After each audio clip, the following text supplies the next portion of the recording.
Welcome to Serenity Rising, Healing with Cancer. I'm Bron Watson, and I want to welcome you to not just a podcast, but to a community, a new way of seeing, feeling, and walking through the chaos of cancer. So my guest today came to this work through one of the most profound things a person can be asked to do, caring for their father through a terminal cancer diagnosis. With Kerri Chinner's father, When Kerri Chinner's father was told he had 6 months to live, she moved him into her home. She became his full-time carer, and in that season, she didn't just hold him physically and emotionally. She held him in what she describes as a powerful stand, that even while he was dying, he would still live. What Kerri learned in that time about healing, about consciousness, about the energetic environment we create inside ourselves and for the people we love became the foundation of everything she does now and has always done, might I add. Today, she works at the intersection of healing, consciousness, and the human potential through her practice and her programs at Starlight Incarnate. Her work explores what becomes possible when we stop fighting against what is and instead reconnect with the body's own intelligence, its own capacity for coherence, and its own brilliant light.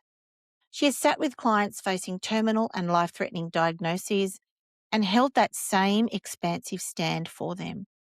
And people who have spoken with her often say they walked away feeling, of all things, and I'm one of these people, guys, to be the luckiest person alive in this journey. And I want to talk more about that, and I imagine you do too. So, Kerri, welcome to Serenity Rising. Yay. Thank you, darling. It is so great to be here and so great to see you. I just want to put my hands up around your face. God, so good to see you, darling. It's been We've known each other for so many years, and I've been through a lot and you've been through a lot. And I thought maybe we'll just give a bit of context to that. So you want to tell us how we got here?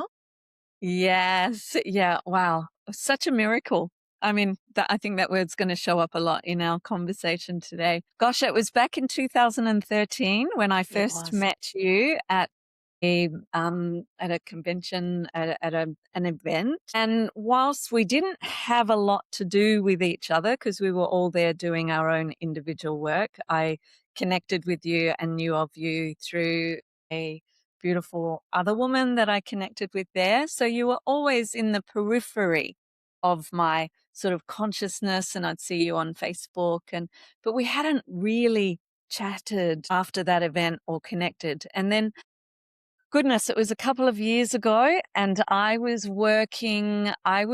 doing my frequency work, and I was showing it on my Facebook page around this journey. I was working with a little paralyzed kitten that had been hit by a truck, and she was completely paralyzed in her back end and was brain injured. And I said to these people, please may I work on her? I know without a shadow of a doubt I can make a difference to her. I absolutely know. And I just want to be of service, no charge, just document the shifts and the changes because I want to show people what is possible. And so we went on that journey and we got her walking, we got her standing up, we got her able to toilet herself and still those little head wobbles, but she went from this paralyzed kitten to having agency. And you were obviously watching that. I was. Yeah. I was. You reached out to me and you said, I've been watching what you've been doing with little Kong Kwan. Could you help me? And you told me your story. And I said unequivocally, yes. Yes, it's going to take a big commitment, but yes. And so we had conversations, you and me, and then you, me and Paul, and me and Paul, and we just mapped out a way we could work together. And then we went for it. And here we are, all these years later. Here we are. Yeah. And as you're talking, I actually got goosebumps because the time that I reached out to you was obviously at the time past February 2023 with the second diagnosis of multiple myeloma. And I'd wanted time. It's all I prayed for at that time was time, which I did not get given. And so here I am, I'm heading into chemotherapy, remembering I've already done it before. I knew what I was in for, and a stem cell transplant. And I was completely and totally not on my knees. I was literally flat out on the floor. All that I knew had gone. Everything had gone. And all I had left was me. And it was a very, very broken version of me. And all that kept coming through is, I need to talk to Kerri. I need Kerri. I can't do this on my own. I had no idea. I still don't know to this day how it works. People ask me, well, what does Kerri do? It's like, you need to ask her. Because I didn't understand to this day. Why? Because I just believed in the process. I didn't know what the process was. But I believed, and I think that's where I didn't know it at the time, but I was living the saying that you taught me, which is, I know I will, I just don't know how. And when you've come from a place of, I hate the word control because, I think in the coaching world they've killed it. But what that means is where I was mapping everything out and I was choosing what was going to be going on. And then when something like this comes, you got no control over pretty much all of it. So I want you to take me back to that time when you said unequivocally yes, and I said yes, and I'd said to you, I won't be Googling, I won't be learning how it all works because I had no capacity to even take in other than the work that you and I did. Tell me about how does, if someone is going through or living through cancer and, when choices may feel limited, tell me how you might start that conversation. Yeah, darling, thank you. Thank you. I just was going back to that moment, Oof. and just I think what you felt in that moment was the energetics of possibility that I hold. I remember observing some of your journey when you were first diagnosed. And I noticed some of the languages, fight against cancer and I remember going, I would so love to work with Bron. I would so love to work with Bron. So I was putting the little hook out of just going, oh, there's such an opportunity here to even shift that. And I think, when someone comes to me, the conversation that I hold is an unequivocal stand for the version of them that is already healed. So I think I transmit that. And I think Yeah. that's what allows people to even be in a conversation to say yes to what they don't even understand, because it's something from soul to soul. They go, I get this. I understand this. I've just never had someone in my court or on the court alongside of me to hold me in what that means and what that will look like. And so I think it's just in the conversation of possibility versus what are we going to fix? What's broken? I don't hold Mm. that paradigm that anyone is broken. I, from my shamanic training, and I've been doing this energy work and shamanic work long before my dad got sick. But the work with my dad was really bringing in the quantum frequency technology into all of that. What the shamanic work trained me in is that we are multidimensional beings. There is a quantum field of infinite possibility that is just right before us. And how do we align with the frequency of that which we desire versus staying on the frequency of that which is broken and needs to be fixed? The desired state doesn't live on that timeline, on that frequency. It lives on a completely other way of showing up in the world. And I think that's what I speak into. And whilst people might not go, huh? Or might not go, "Oh, right, that makes sense." They might go, huh, I don't even know what that means. There's something in their soul that goes, oh, right. Yeah, I get it. I get it. And let's do this. So yeah, I Yeah, always and say it's conversation. it is because it's so not part of treatment. But it is the treatment. So the way I understand it, now correct me if I'm wrong, I would see, here's Bron and she's on, I literally draw lines in my mind because I'm a visual, right? So I'm drawing the line that this is my current, my perceived current reality. And then over here is the healed or healing Bron. And so my visual was I wanted to bring them closer together. And that's where I feel the work we did came and what it even comes down to. Because remembering your brain only does what you tell it to do. But Yes. you are not your thoughts. So if you want to, and I would literally say to myself, what would the healthy, so I used the word healthy, and correct me if I'm wrong with that. What would healthy Bron say to me? Yeah. What would the healthy Bron or the healed Bron or the healing Bron, what would she say? Would Yes. she say whatever? I'll give you a little example. So yesterday, right, it was a shitty day. I had to Mm. have I had to, bad language. I chose to have a quarterly, 3 monthly infusion, which I do not enjoy. And I know I need it.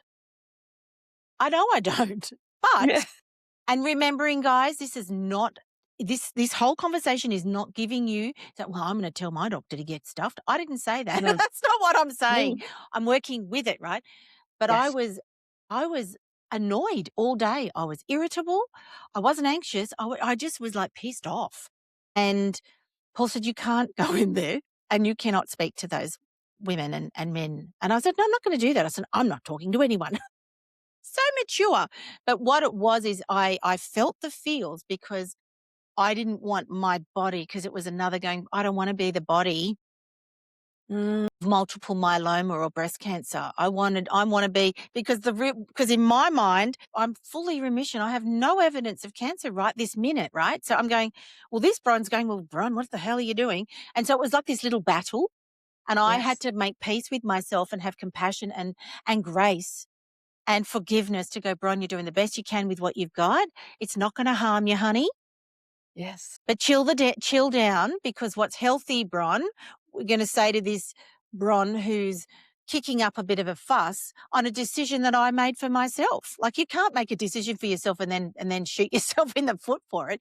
So I think it's about that. Yeah, have I got that right in terms of Yes, darling. understanding? Yeah, I really love that of the holding of both realities, because we don't want to deny one whilst, upholding the other. It's about how can we hold both.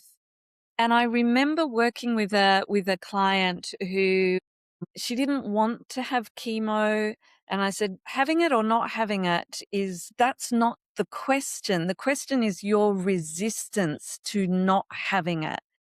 And, like, let's unpack the resistance, and so that you can make a choice that is true for you, because either way your body can handle anything. It can handle anything. It's the belief that it can't that's going to create the resistance to this. And so we got to the place where her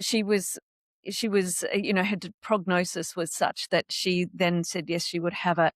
And so we walked through this creative way to be with this reality. So we weren't denying this reality. We weren't overplaying it or over nicing it. We were saying, okay, this is the reality. You're going in. How can you call in your guides to say, okay, this is what I'm doing. Thank the hospital. When you arrive, you thank, wow, that I live at a time that this is Yes. available for me, that these people are available that have my best interests at heart. Is it the healthiest? We don't know, or we all have our story around it, but they are doing their best. Yes. And so, and she said to me, and she's given me permission to share this story. I said to her, bring your guide in, your spirit guide or whoever you feel, and to say, just support me while I'm receiving this medicine, and take what isn't mine, what doesn't serve me. And as she was receiving it, she got an image of the Grim Reaper standing next to her, and she got really frightened. And she said, I went, am I doing something? Am I killing myself? And this image said, no, no, I'm here to take the toxins from you.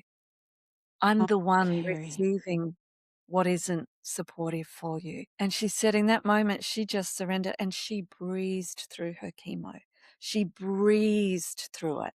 Now, I'm not an advocate for or against. I'm No, not that's okay. here to stand in any position around that. It is our own personal journey. But it is, we always have the opportunity to go, what creative way can I create another timeline and live from that and speak from that and choose from that? We are ultimately energetic, creative beings. We're birthed from the creative act of sex, and then the egg and the sperm create this body that is miraculous. We never lose that capacity. But do we forget it? Yeah. Do we hand our power over to it? Yes. So we hand our power over, to something else. And Yes. so this journey is often, and I like to see it as a remembrance journey, to come back into remembering that in every juncture, we have the capacity to create magic. We have the capacity to create an alternate reality on how we meet whatever is being shown to us in this moment. Yeah, And I it's love that. powerful. And it's so true because it's not about the choice you make. So when you and I, none of what we do here at Serenity Project is ever about what's right and what's wrong, which I think what happens a lot in the world. Like I remember someone said to me, "You're doing that treatment, are you?" Mm, I went, "You know what? Thank you so much. That's your decision, your judgment." And that's the thing, guys, is that whatever you do is for you and it doesn't matter what anyone else thinks about that. And this is where Kerri, like, I know that when I was in hospital, going into the hospital for the stem cell transplant, and I knew what, if everyone understands with a stem cell transplant, they harvest baby stem cells. And in my case, they gave me mine back. And you get very sick because they take you to 0 white cells, very, very few platelets, and some red if you're lucky. Very, very unwell space. And I thought to myself, my gosh, it's like, and I'm not overly religious, but I remember thinking, man, I'm going to be walking through the valley of death here. And you know what? You said to me, Bron, it's like, and they call it the rebirth. People who have stem cell transplants call it a rebirth. And it's true in what you're talking about, which is surrendering to what we can't control, but having courage with what we have.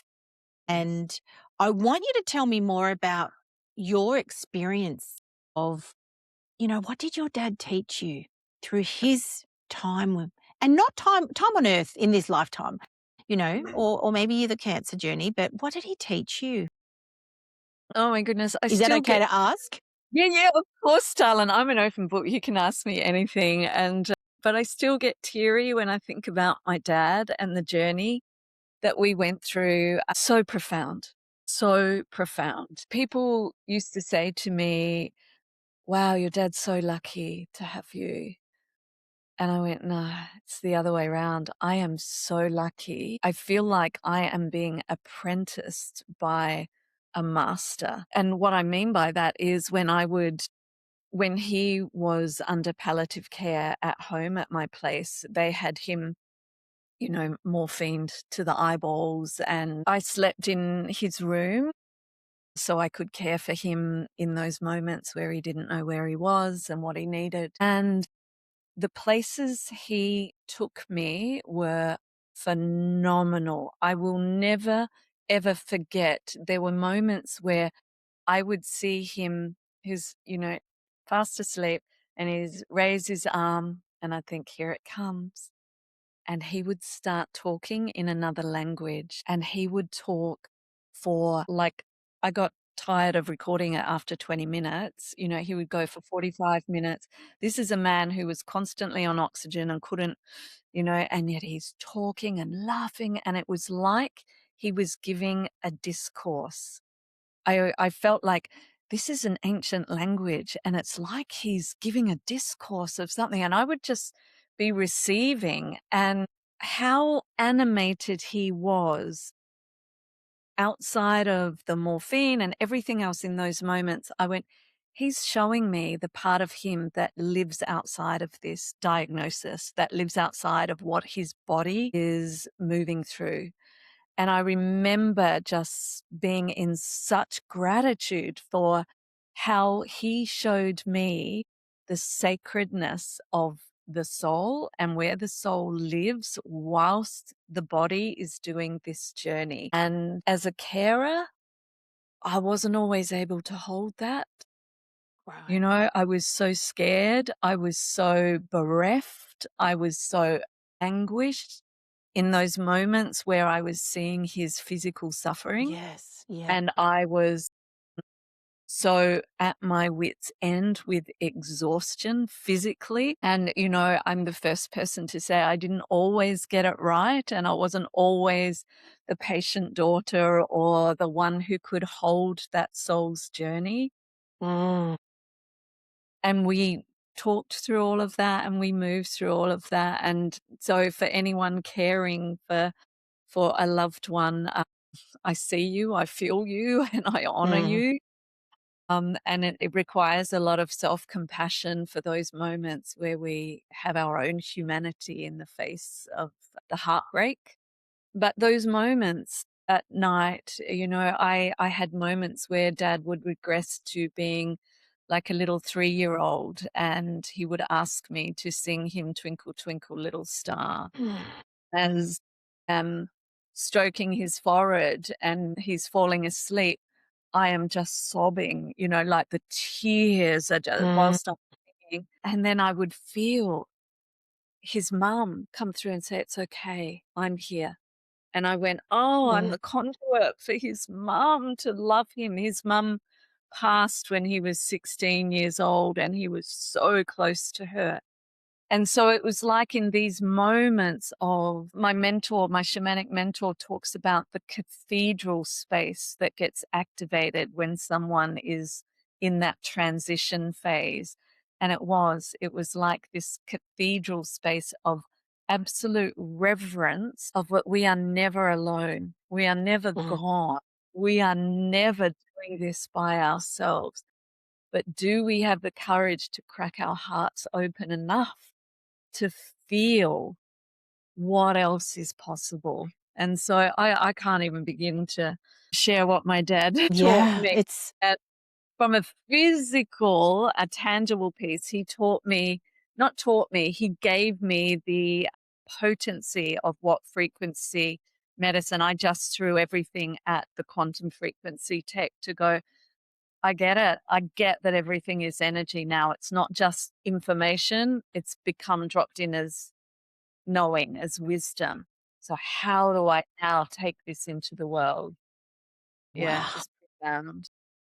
Wow. That's like, and especially because it's for many beyond what we know. And it's having that that openness to go, I'm open to these unexpected miracles, because that's in my eyes what I would call that, an unexpected miracle. And it, as the carer, it's you were so there in the you were so there. You were part of it. Like, it's a family affair living through cancer. It is not it's not a solo journey. And, you know, it reminded me as you were talking, I've been reading, this is going to sound how nerdy I am. I've been reading a book about living and dying from Buddhism. Yeah, great. And that is exactly what they're talking about. And, you know, I think when you go through these things, especially with my background in nursing, and I have been a part of many, many people passing from this Mm, lifetime. And it's an honor when you see that, because it's about the soul. That's the soul, not the humanness. And that's where I want to come from, you know. And I think that, do you think that there are, like, if we had someone who was listening and they were the carer and they're living on that vortex of fear, as you know, we know, which is that paradigm of what they feel is their reality. What is one thing you would say to that carer or even their loved, or like their loved one, and part in this whole process? And it's not about that. We're not talking about death and dying here, people. What we're talking about is having that space for that person to feel, and like what the lessons your dad taught you, like, wow. Yeah, yeah, darling. I think one of the most important things is to not soldier on over your own grief, because one of the things as a carer is like, I've got to hold space for them. They're the one going through. And so it can be very easy to always be the strong one and to always put the face on. And so I think it is so, so, so important to have that place, either to have others. I couldn't have done this without my brother and sister and my partner at the time, without Mm, the love and the support of them. And having that place to cry, to vent, to say, I need help, I can't do this anymore. All of those, when I would meet my own limits.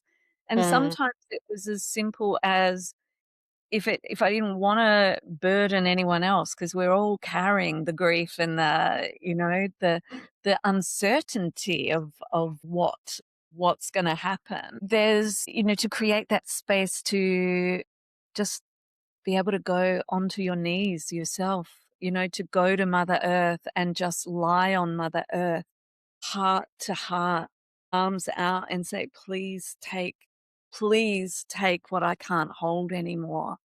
And know that we have in Mother Nature the resources, the love, the support, that it doesn't have to be through a paid therapist or a doctor or someone that, to go out and sit up against your favorite tree and feel your yeah. heart, your back be supported and say, please hold me while I can't hold anymore.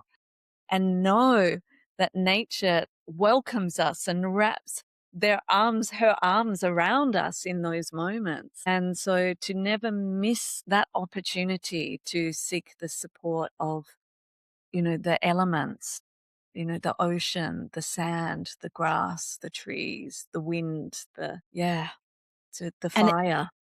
it Mm. doesn't matter where you are, those elements are there. It reminds me of forest bathing as the Japanese do, where they'll go into the woods, they'll go into the forests, and they're there for a path of healing. And I think that one of the things that I found for me, which I learnt from you, was, you know, was always doing things, right? And I had a mentor say to me, "Bron, you just got to let it go. You got to let it go." Well, if I knew how to let it go, I would, wouldn't I? Like in all seriousness. Yeah. What I learnt with that, and this is where we're going to get back to this energy thing, right? Is I learnt to let it be. Yes. And when you let it be, which means you're sitting in the forest, you're sitting lying on the ground in a state of vulnerability for yourself, not Yes. for anyone else to go, this is beyond me, and letting it be without searching for an answer, which is really hard because I was known as Mrs. Fix It, for goodness sake. Yeah. And when you're always in the fix it mode, you're not in any space to go let it be. And I learnt that from you around energy. Like my whole world now is around Bron's energy, because Bron used to borrow like from 2 years in advance Yes. energetically. So now it's like, cool, well, energy for today. Yes. And I learned that from you. So we were talking about you brought energy up before. So can you talk a little bit more about your understanding and how that all comes together with what you do and what your lessons you've learnt and, shared to people like me? Yes. I love this, Bron. This is my favorite. My favorite topic is about energy, because one of the things that I think, was the gift that my dad gave me was really throwing myself into these quantum technologies, because I was like, I am doing everything I can to support my dad to have a conscious passing or getting well, whatever his soul was choosing, that's not mine to interfere with. And of whatever you're choosing, I am going to support you Mm, 1000%. And working with the quantum frequency technologies helped me give voice to what it was I was already doing in the unseen kind of shamanic, the quantum field work. It's so esoteric and it's so hard to pinpoint. But working in the realm of the science with the frequency technology, it's like, oh, that's what's happening. That's how I explain it. And so one of the things is with this quantum frequency work is there's a beautiful man in the 30s who discovered that everything has its own energetic signature. So every virus, every parasite, every disease state, every bacteria, it has its own individual energetic frequency signature. And with this one particular technology, if you increase that energetic signature, its perfect signature, and you give it what's called the mortal oscillation rate, you turn it up to the point where it will die, that bacteria, parasite, virus, disease will implode, explode. So it's a bit like an opera singer who, when they can hit the frequency of crystal dismantles. Mm. Yeah, it shatters. And so it's this same technology that everything has its own frequency, and for the things that we don't want in our body or in our system, we give it the mortal oscillation rate and it phew, and so then that dismantles. And then everything that we want has its highest vibrational healed potential state. And so we give it that frequency and then the body remembers. So it's a bit like, the metronome for the Mm. piano that many people would have seen that on YouTube where there are all these metronomes that are tick, tick, tick, all at different and then and they eventually all align. They come into coherence. They come into resonance with each other. That's the healed state that working with this frequency technology, I work with those principles. So we create mortal oscillation rates for the frequencies of stress that ultimately may manifest as disease in the body. So we're not working with the disease. We're not healing No, anyone from no. disease.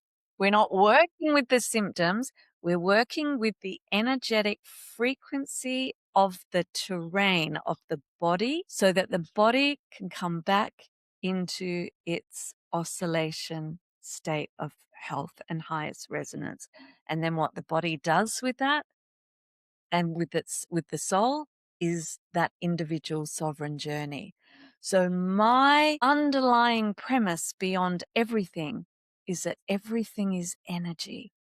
And if I can shift the energetic structure of the terrain within the body, then how can I shift that emotionally or mentally with my thought and my feelings when I'm not even on a technology? Because the technology is just a denser version of our own internal capacity. So it's just a continual reminder of what I do here with the body through the technology is what we have available to us in every given moment. So I think I can't remember if it was with you or another client, maybe another client, someone said just before their session was like, I said, "Oh, how are you doing today?" And, "Oh, why have I still got this headache? Why is it?" And I said, "Oh, just let me check.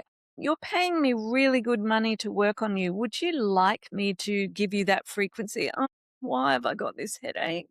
And Mm, they said, "No, of course I wouldn't." I said, "Well, then don't give it to yourself. mm. How can you be as we go back to what you said, how can we be with, oh, I have this headache again. I'm just going to allow it the presence that thank you for showing up. Thank you for showing up. What are you here to show me? What am I here to learn from you? Oh, you never stop. You never stop. You're always thinking. You're always okay. So yeah. And so just to be with versus trying to fix it. Fix And it. yeah, yeah. So that's a And very yes, it, it's incredible because but you can learn it. So just to context here, that's why in my world I never use the word cured or cure because we're healing. Every single person can go on a path of healing. So with Kerri and I, when we worked together for over 2 years, Kerri is in Thailand and she's on her, I call it the Russian, whatever it was, right? She's doing a thing and the popping and I'd see the videos. She'd send me videos of what that looks like. So we're looking at the technology, which not a lot of people know about that technology. And so you'd be doing that. But on my side, I'm doing all the things that I can feel and be and do for me. And I think when you combine those together, and that's where what you would say where the nectar is. Where's that nectar of learning?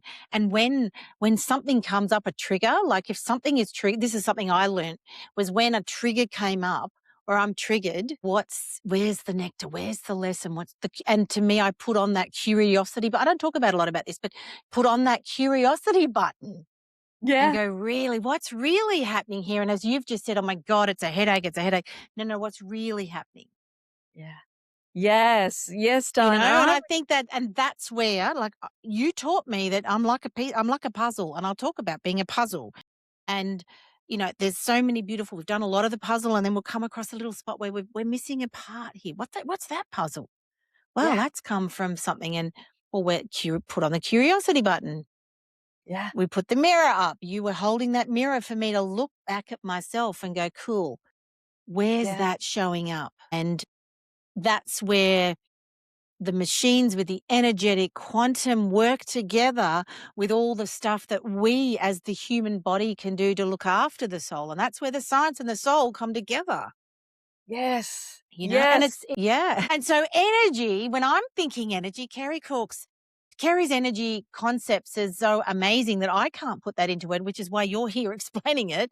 But for me, I now, because I lived at such a fast pace, because that's what I thought I had to do, that now it's like, cool, energetically, I am not ever running at a pace where I can't listen to my soul and listen to that energy, which is keeping me healthy and safe. Yes. It's not about longevity and curing, because that's what science puts on us when you're living through cancer.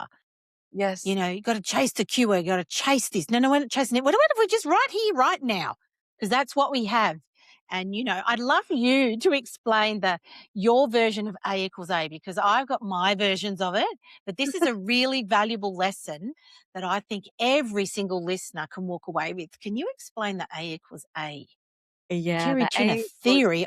I love it. The A equals A. It's where we are so conditioned to wrap a story, to wrap meaning around something that happens. That when something happens, the first thing we do is attach a story to it, so in my world, how I see things, I see the energetics. It's like, so one molecule happening, and then we attach all these other molecules to it.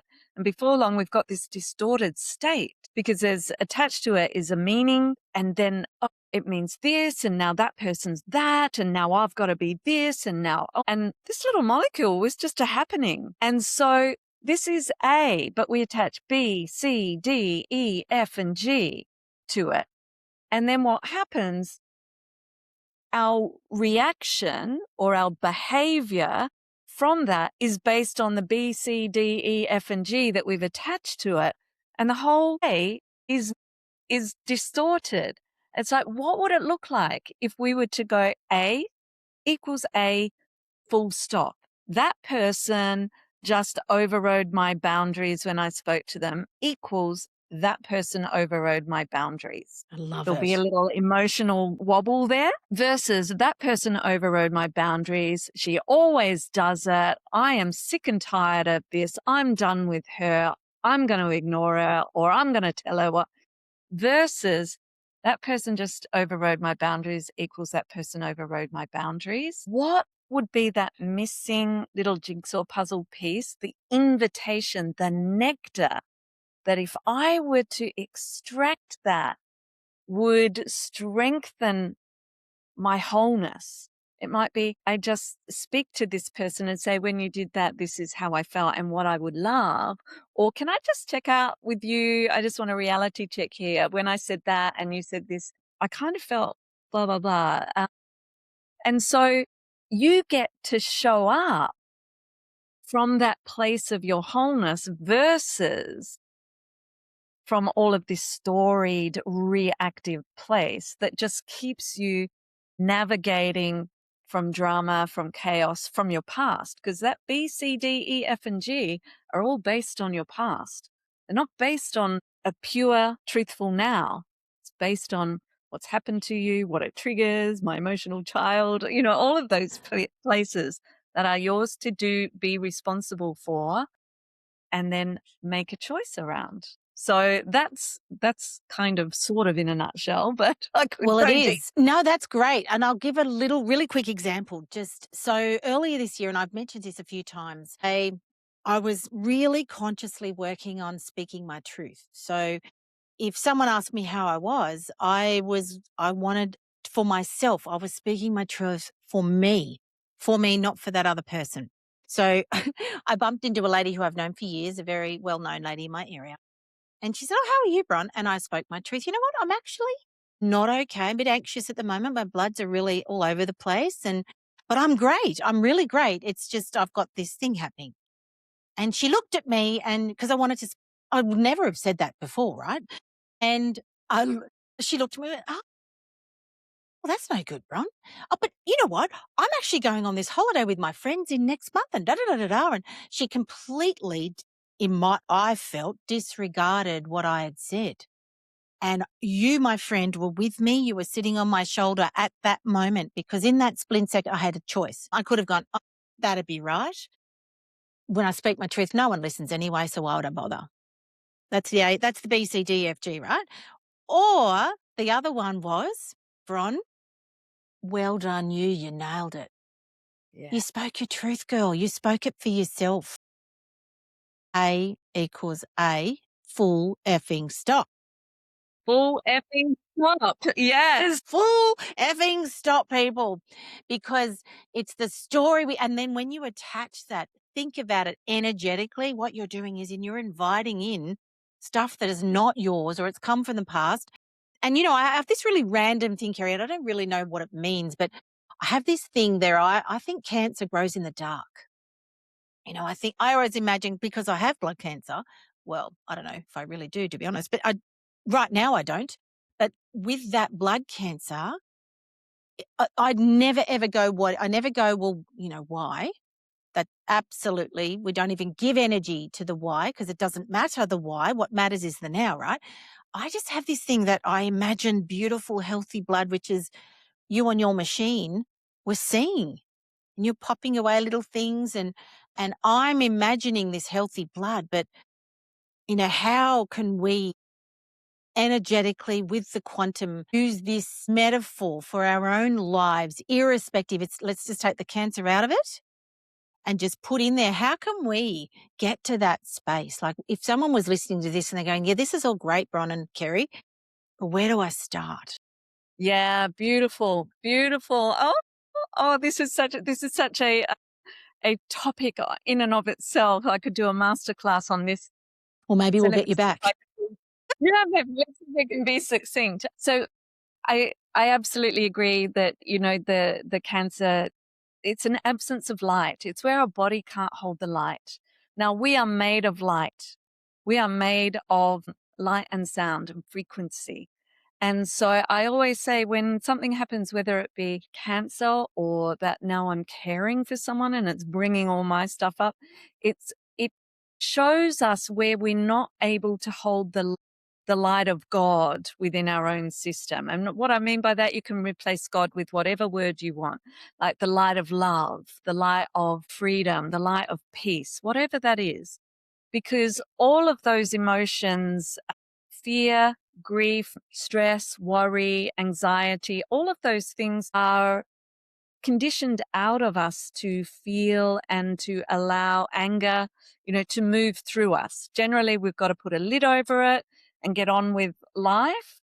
And one of the things about a cancer journey will bring up for us is all of those places where we haven't been able to metabolize or alchemize those frequencies. We haven't been able to hold them in the light of our humanity. That they're all part of our human experience. Yes.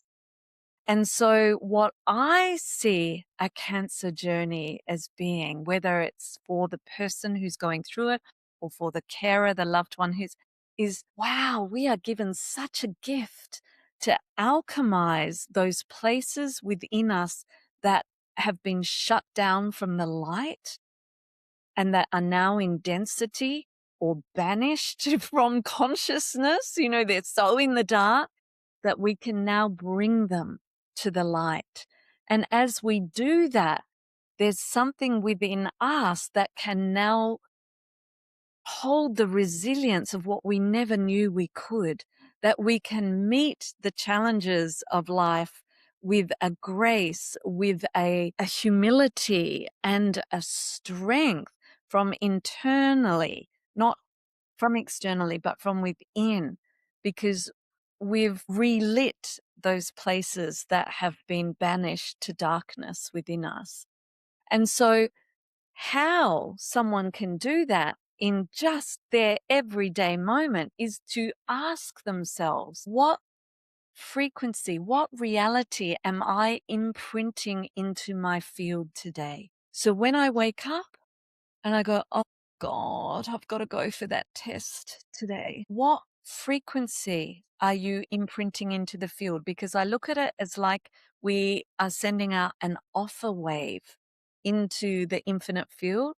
You're going to get an echo wave back that Mm-hmm. matches. So if you're putting fear into the field, then there are going to be, the next person you speak to is going to go, oh, and it's all going to show up and it's going to be a match. So it's like, how can I shift that? What's the imprint I'm putting into my field today? So it might be, oh, I've got that test. I feel fear. I feel this nervousness. Okay, how can I be with, going back to your be with, how can I be with that? I say to people, grab a little stone. I've just got a crystal here.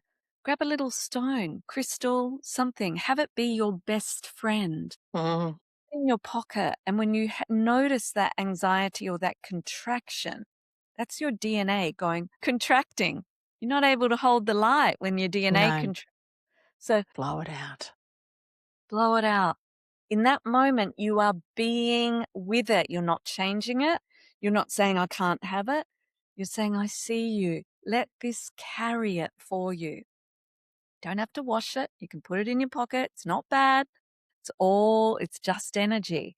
And in that moment, you are being with, and you'll notice your DNA, you'll notice an opening, a spaciousness start. Mm. It's going to be teeny tiny.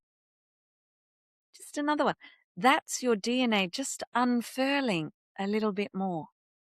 So when your DNA unfurls, it can hold and emanate more light. When we're in fear, it contracts. That's why when we've got shit going on, we don't want to talk to anyone. We Yes. want to stay inside. We don't want to ask for help. You know why? Because all your DNA is gone. It's contracted. So don't wait until you feel better. Be with what doesn't make you feel better. Be with it. Give it to a stone. Cut up some pieces of paper. Yeah. Blow it out and give it to the fire. Have a little candle, tea-light candle in a baking dish on your kitchen bench and go, there's that anxiety.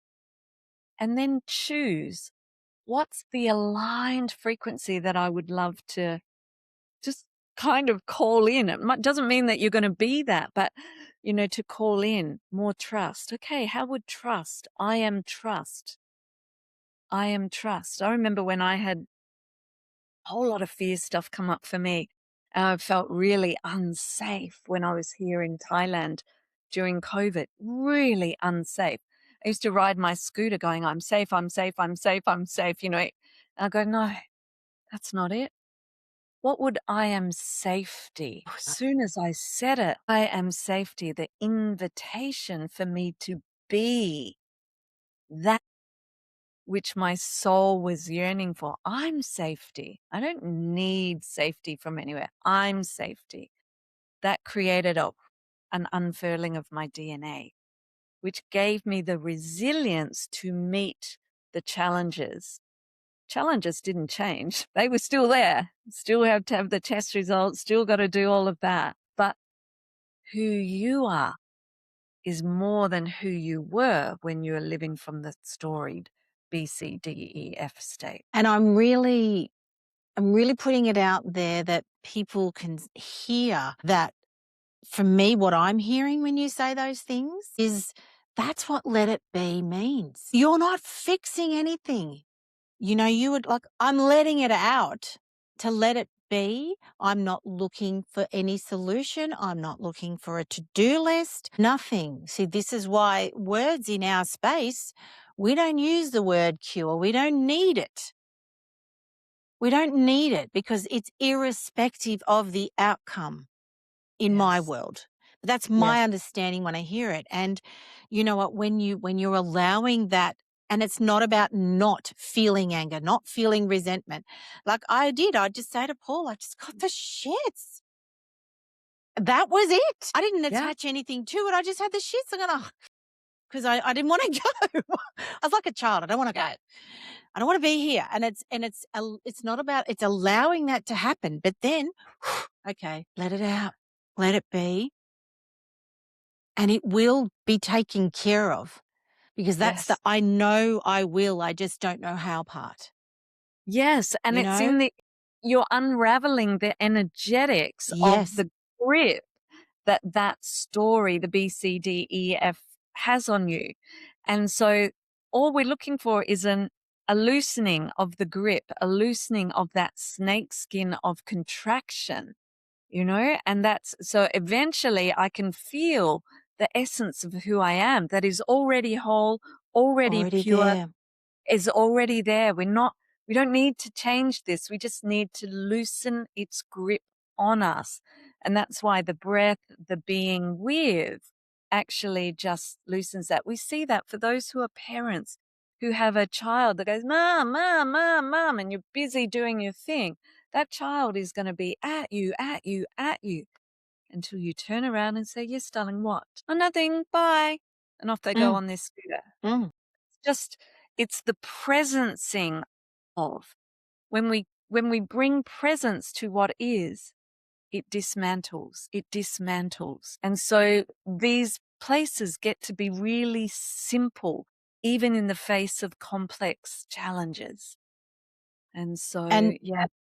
and then that brings me back to what you said about, and we said it in your intro about your dad, and your intention and for your dad was that he was going to be actively living until the day of his passing. And I think that's where we get it wrong because we're too busy looking for that part rather than here and the now. And I think for me that was one of the most amazing blessings that I've learned from you, Kerri, was the ability. I walk into the Cancer Institute now with zero anxiety Yeah. because Yeah. I'm so consciously conscious. I have to come up with a word with it, but so consciously where my feet are. The book coming out, it's called Be Where My Feet Are. Be where your Yes. feet are. Because Yes. be where your feet are, you're not through the double doors yet. You're not sitting in the office talking to your specialist. You're not somewhere else. You're not having chemo. You're not having radiation yet. Be where your feet are. That will pass. It too will come. But right now, Yes. A equals A. Full A effing equals stop. A. Yes. Yes. Now we're getting close to wrapping up, so I'd love you to tell people a little bit more about your work and where they can find you, and yeah, if they want to connect with you and learn more about this incredible work that you do, and we will get it to the world. That is my goal and intention. Tell me, yeah, just share where people can find you. Thanks, darling. Thank you. Well, I don't have a website and I love that. I never had a website. Don't have a website and I'm not very active on social media. That being said, I do have an Instagram and a Facebook page. So you can contact me through either of those. I am based in Phuket, Thailand. I left Adelaide about coming up 8 years ago now. And so I live and work from here and I love, love, love what I do. Most of my clients are all over the world. And so you don't need to be in person at all. So yeah, I don't have a big social media presence because most of my focus is on doing the work Yeah. rather than talking And about it's it. people like me, right? I mean, I'm a living example of how that and forever learning. Forever Yes. learning, Yes. and I've learnt to make peace with my prognosis. Yeah. Like, is that not the coolest ever? And that's to me, bringing the alignment of the whole Bron, and then there's this gal over here and this one looking after that one, and, that's my way because, of course, I can't put it into words, but I wanna thank you, Kerri, from the bottom of my heart. You have no idea the influence and the gratitude I have for you every single day, for the lessons that I learnt, and because, when we're ever learning anything, you've got to be open to be a good student. And I Yeah. feel that you were an amazing teacher and I was a good student. And I think that's the benefit of part of our community, because it's about connecting and collaborating, and you take the bits you need and then leave your rest. But I want to thank you, my darling, for being the most best soulful bestie a girl could ever wish for. Thank you so much, darling. And as you speak that, I remember that you were just the best student, because you'd come back and go, well, I've done this and I've done that. And I'd go, well, that's great. And would you be willing to stretch to the next level? You don't have to, but I'm just going to land this. And you go, yeah, all right, hit me with it. So, Kerri, I know that when we were talking before about the lessons that you learnt from your dad as he was transitioning from this world to the next, tell me more about the lesson around love. Great. Thank you, darling. I think this one is a really important thread that I really would like to give voice to, is that underneath everything, no matter what our capacity, our abilities, our tools, our techniques, love is the most important frequency. And from an energetic perspective, with the work that I do on the technology, love is the carrier wave upon which everything else travels. So it's a bit like, for those who maybe go, I don't know what that means. It's a bit like with a massage oil, when you put your essential, your healing oil, your lavender, your carrier oil is the coconut oil, or so love is the carrier oil. Love is the carrier frequency, the carrier wave upon which everything else gets disseminated. And so we all have access to that. And to not forget that. I love that. And, it reminds me of one of the things when I get asked about, especially from carers and loved ones and even experts in the field, is that, especially we always want to fix everything. We want to fix it. We want to take over. We want to do something for our loved one. But you know what? We can just love them through it. That's it. We love them through it. Yes. The way they want to be loved. And to me, that's the lavender, the carrier oil in a massage, is that we're going to love them through whatever they need and do. Yes. Does that sound right? Yeah, perfect. Absolutely. Thank you. So important. And we want to thank all our listeners for being a part of Serenity Rising. We've only 18 episodes in, when this one's recorded. By the time it'll come out, it'll be more. We've already hit 27 countries and we're making a difference already. So I want to thank our audience of Serenity Rising, and please share it on with someone who is living through cancer. Head on over to serenityproject.com.au. Make sure you sign up for the newsletter. It's really interesting. Comes out every week with some cool stuff that is practical. And in my world, we're bringing that whole beautiful energy space. But thank you, everyone, for listening. And as I always say, we want to make, every moment count, because the moments matter, because they make every day count. So have a good one, everyone, and we'll see you next week. Thank you. Thank you.